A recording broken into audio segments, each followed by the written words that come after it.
En el programa de hoy, milagro de Los Ángeles Custodios, sacerdote queda ileso de trágico accidente. Victoria provide en los estados de Texas y Nebraska. Prohíben el aborto en las elecciones de medio término. Desde México, obispos alertan retroceso en la libertad religiosa si la Corte Suprema prohíbe nacimientos navideños en las calles. Desde Cuba, jóvenes de la diócesis de Santa Clara realizan jornada de oración por cambios en su país. Este mes de noviembre llega a los cines de América Latina la película La Misionera de San José. Le contamos todos los detalles de esta producción. Qué alegría empezar este nuevo programa. Eddie, ¿cómo te encuentras? Bien, gracias, Nati. Un gusto estar contigo y con nuestro público. Así es, amigos. Bienvenidos a EWTN Noticias. Yo soy Natalie Paredes. Soy Eddie Rodríguez Morel. Gracias por acompañarnos. Empezamos las noticias desde Estados Unidos mostrándoles un milagro que quedó grabado en video. El hecho fue interpretado así por el sacerdote protagonista de esta gracia. Vemos al auto negro fuera de control, a punto de chocar con el blanco que iba en su carril. Una valla al borde de la pista elevó al auto negro y evitó el choque. El padre John Bock conducía el carro blanco. El sacerdote franciscano se dirigía a celebrar misa en la iglesia católica de St. Andrew en Milford, Ohio.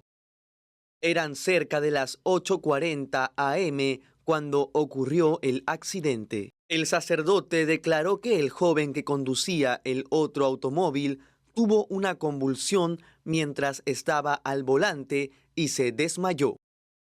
El sacerdote dijo a Así Prensa en inglés que no sabía que ese auto pasó sobre mí porque estaba mirando hacia adelante y el vehículo estaba a mi izquierda y arriba, y por el rabillo del ojo sentí que algo pasó, pero pensé que era un pájaro o algo así.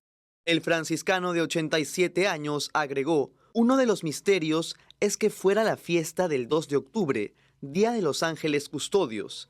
No sé en qué estaba pensando Dios.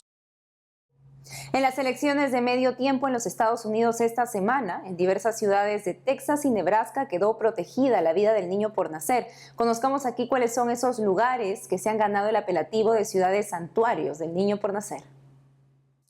Ciudades santuario para el no nacido en Estados Unidos. Nebraska y Texas. En el estado de Nebraska, el niño por nacer será protegido en las ciudades de Arnold, Paxton, Brady, Hershey y Wallace. En el estado de Texas, el niño por nacer será protegido en los poblados de Atenas, Abilene, San Angelo y Plainview. Texas.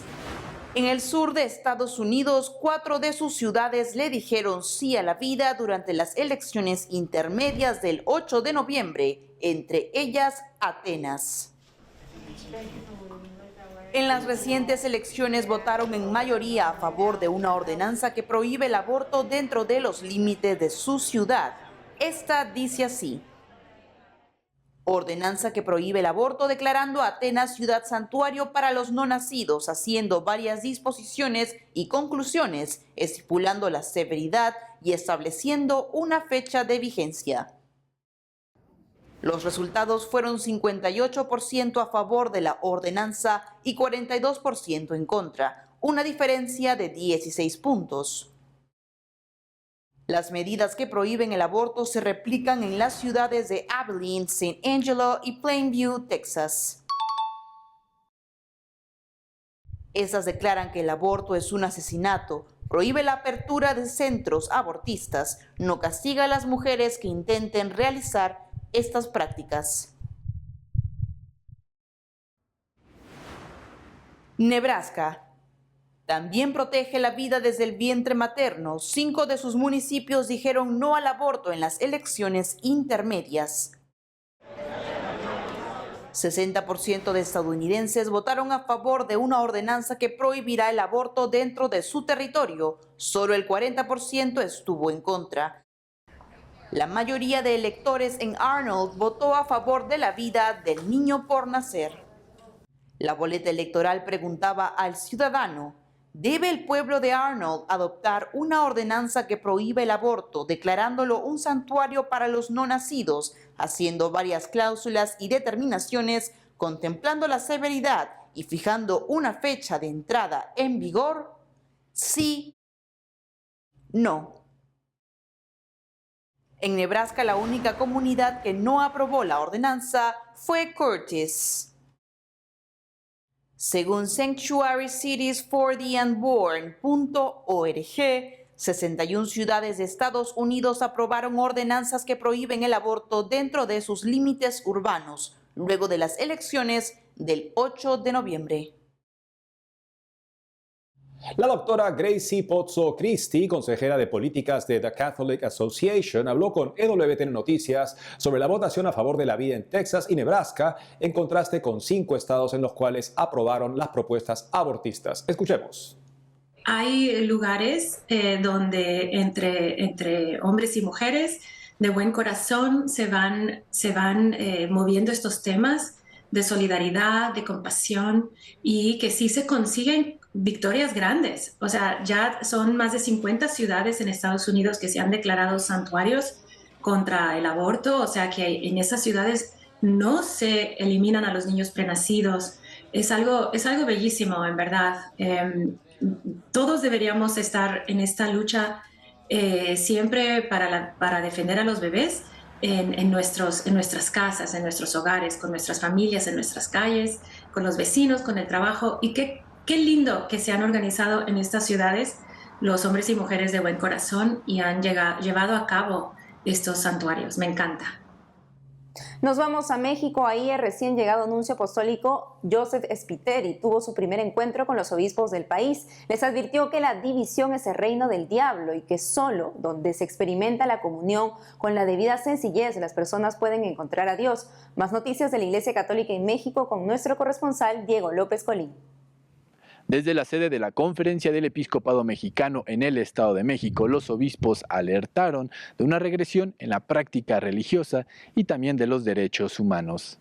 Reunidos en su Asamblea Plenaria 113, emitieron un mensaje luego de estos días de discernimiento en el que escucharon y dialogaron sobre la realidad que está viviendo la Iglesia y sus miembros. Principalmente se expresaron alarmados por la amenaza que representa la iniciativa de prohibir la colocación de adornos o signos alusivos a la religión en espacios públicos, hecho del que, según ellos, podría derivar de una pérdida total de las expresiones y manifestaciones religiosas. Por este motivo, le exigieron a los legisladores que no se le niegue a la sociedad a expresar tradiciones que son promotoras de cultura y de paz y del amor entre los hombres, sobre todo en este momento en el que el país está sufriendo el flagelo de la inseguridad y la violencia desbordada. Además de este tema, los obispos centraron su semana de trabajo en la construcción de paz, sinodalidad, cultura vocacional, familia y vida, migrantes, adolescentes y jóvenes. Y pasando a otra información, les comento que se convocó a los laicos de todo el país a reunirse el próximo 20 de noviembre en Guanajuato para animar y celebrar su participación en la vida de la Iglesia. Desde el 2018 se declaró al beato Anacleto González Flores como patrono de los laicos y se instituyó el tercer fin de semana de noviembre como el Día del Laico. Para este año se realizará en Celaya, donde se espera congregar unas 12,000 personas.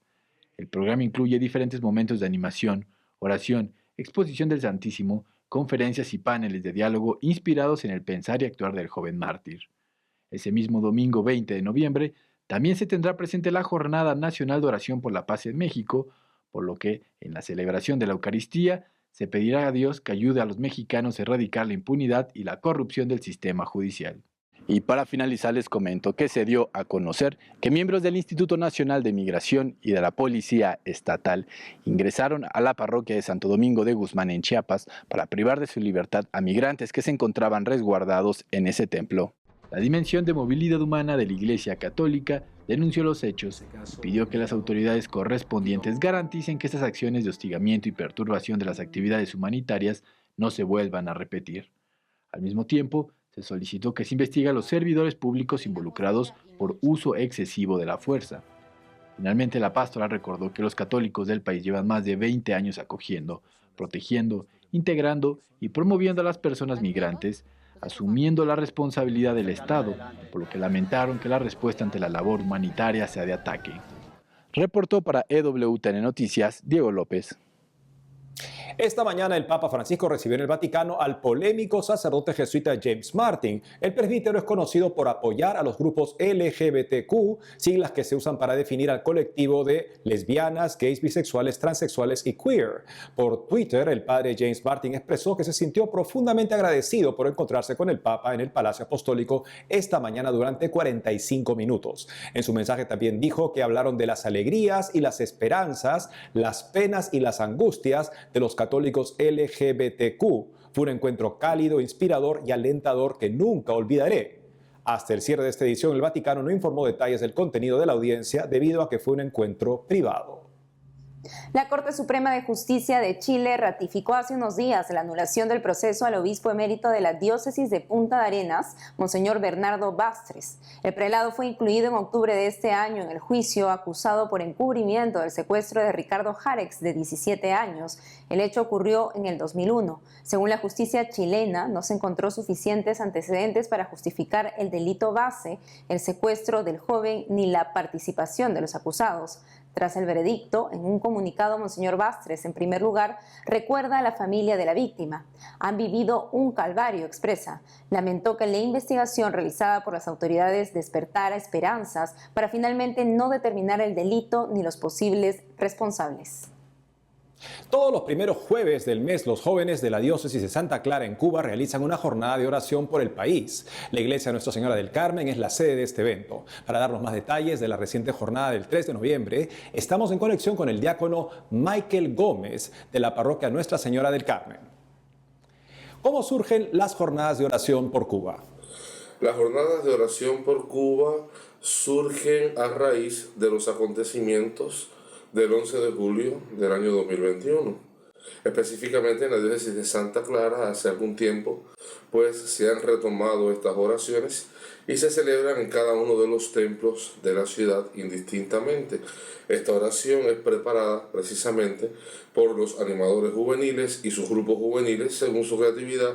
Pueden ir desde una adoración al Santísimo Sacramento, como la que se hizo el día 3, en la cual se pusieron algunos símbolos patrios, o puede ser también un rosario o algún tipo de oración, teniendo en cuenta que el centro de toda la oración es precisamente Cuba, las situaciones que estamos viviendo y también pues el pueblo cubano en especial. En la jornada se pidió por una transformación de la isla a través del amor. ¿Qué cosas tiene que transformar Cuba? En Cuba hay muchas cosas por las que rezar. En primer lugar, pienso que lo primero que tenemos que transformar los cubanos es nuestro corazón. Es preciso dejar que Dios habite en nuestro corazón. La crisis que estamos viviendo nos está convirtiendo en personas egoístas, llenas de rencor. Es comprensible el grado de alteración que suscitan las carencias económicas. Vivimos en una total impredecibilidad, en un total desconcierto. Vivimos, podríamos decir, en una eterna sorpresa, pues cada día se suma algo nuevo que en lugar de aliviar, pone más peso y más preocupación en nuestras familias. Es preciso entonces recurrir al amor de Dios. Un amor que es capaz de calmar, un amor que es capaz de transmitir misericordia, un amor que nos ha de llevar a la unidad para que juntos podamos encontrar las soluciones que nos devuelvan la tranquilidad de sentirnos libres de vivir ejerciendo nuestros derechos y deberes como ciudadanos y como hijos de Dios. Durante el encuentro se pidió por la unidad de la iglesia. ¿Cómo cree usted que esto pueda ser posible en la realidad concreta que vive el país? La iglesia cubana está inmersa en esta sociedad y por tanto desprende de ella una doctrina social donde la justicia, el respeto a los derechos fundamentales y el bien común han de primar para que tenga un verdadero efecto el anuncio del Evangelio y a su vez sea capaz de transformar la vida de todos. La Iglesia Católica Cubana está acompañando a su pueblo. Se siente afectada por la situación de precariedad que viven sus hijos. Guía por el sendero del bien y tiene que alzar la voz para señalar el peligro. Tiene la obligación de enfrentarse sin miedo a todo aquello que amenaza la estabilidad y el bien común de su rebaño. Se ha de convertir en voz de los que no tienen voz, para entonces poder fortalecer en la esperanza poder sostener en la fe y convertirse en reflejo de la misericordia de Dios para todos. ¿Qué llamado hace al pueblo cubano? Finalmente pienso que el cubano hoy necesita respuestas y no promesas. El cubano necesita un respiro para poder recobrar las esperanzas y las fuerzas mermadas en el camino. El cubano necesita sonreír y dejar de llorar. Necesita ser escuchado, ser respetado, no importa cómo piense. Y más que nada, necesita poner a Jesucristo como el centro de su vida y de toda su existencia. Cuando Dios vuelva a reinar en esta tierra, cuando seamos capaces de doblar nuestras rodillas al nombre de Jesús, entonces nuestra historia será muy diferente. Diácono Michael Gómez, gracias por acompañarnos. Agradezco la oportunidad de poder expresar este sentir en nombre del pueblo y a EWTN, ¿verdad?, por ayudarnos a invitarles a que se unan con nosotros a esta oración, a esta intención. Deseándoles que la Virgen de la Caridad del Cobre, nuestra patrona, pues les proteja, les bendiga, les escuche como buena madre y santa madre que es, y que la bendición del Padre, del Hijo y del Espíritu Santo les acompañe siempre a todos. Amén. Sigo rezando por la paz, fueron las palabras del Papa Emérito Benedicto XVI al líder de la Iglesia Greco-Católica Ucraniana, el arzobispo Sviatoslav Shevchuk, en un reciente encuentro en el monasterio Mater Ecclesia el pasado 9 de noviembre. Monseñor Sviatoslav resaltó que solo el poder de la oración mantiene vivo a su pueblo, por lo que pidió seguir rezando por Ucrania. La última reunión entre ambos se realizó en febrero de 2019. En ella, Benedicto XVI mostró estar muy informado de los acontecimientos en Ucrania y enfatizó que siempre rezaba por la paz en el país, hoy invadido por el ejército ruso. Nos vamos a una pausa y al volver, este mes de noviembre llega a los cines de América la película La Misionera de San José. Le contamos todos los detalles de esta producción. Ya regresamos con más noticias de la Iglesia Católica.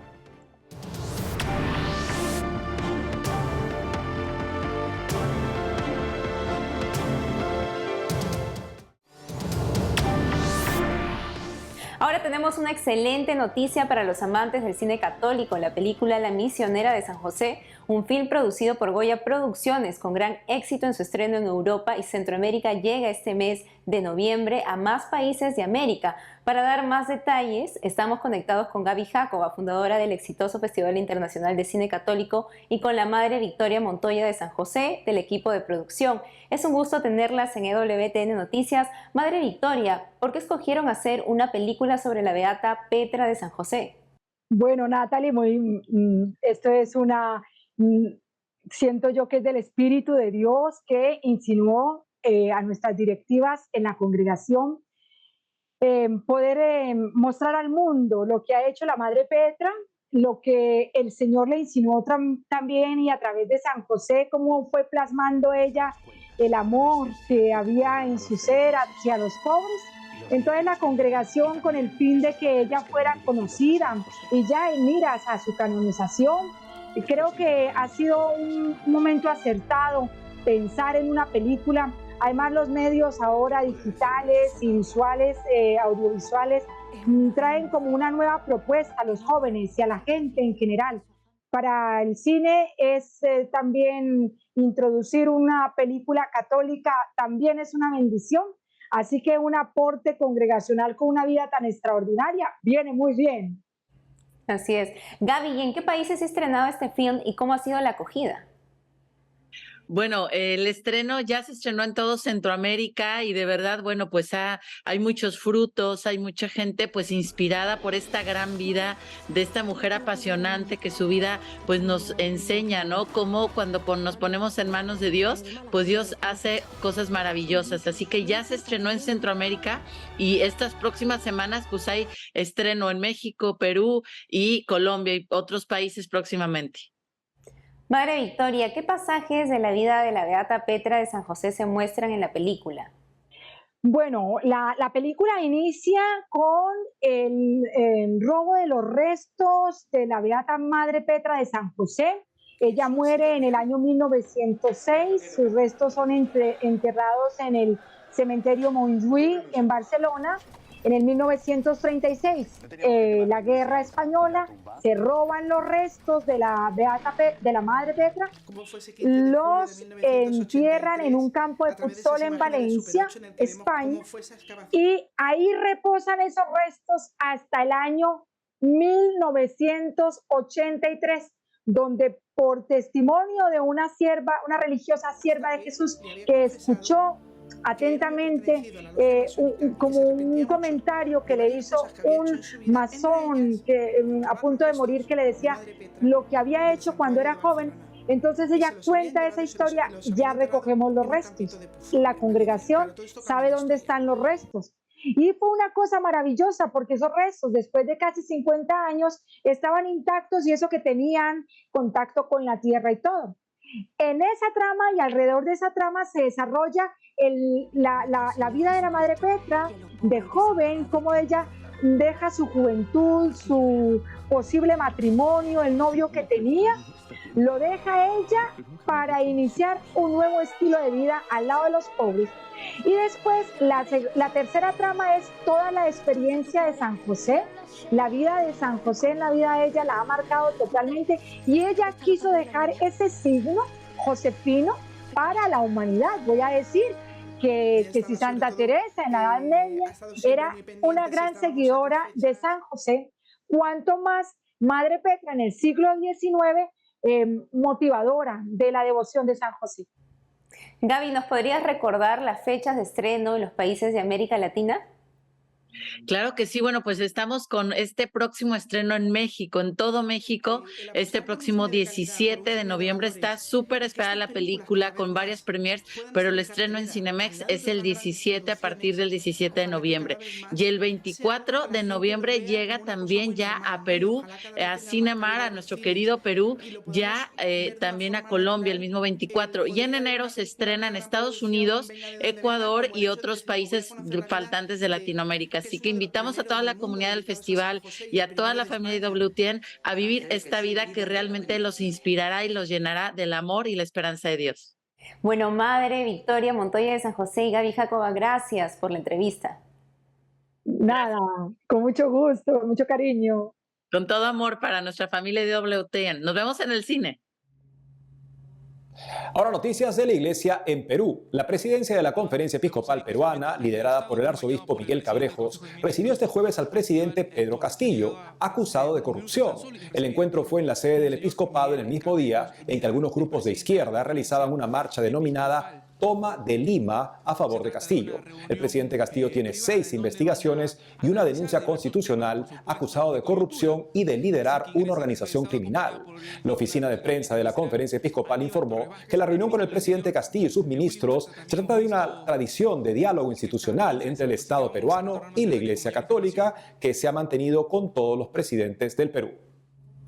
Pasamos a otras noticias. En una visita a la sede de ayuda a la iglesia necesitada en Alemania, el arzobispo greco-melquita de Alepo, Monseñor George Masri, señaló que el sistema de salud en Siria está en grave crisis. Los ciudadanos son demasiado pobres para pagar operaciones o medicamentos. La dramática situación del sistema de salud empeoró con el brote de cólera en 13 de 14 provincias sirias. Las autoridades indican que la enfermedad estaría relacionada con el consumo de agua contaminada.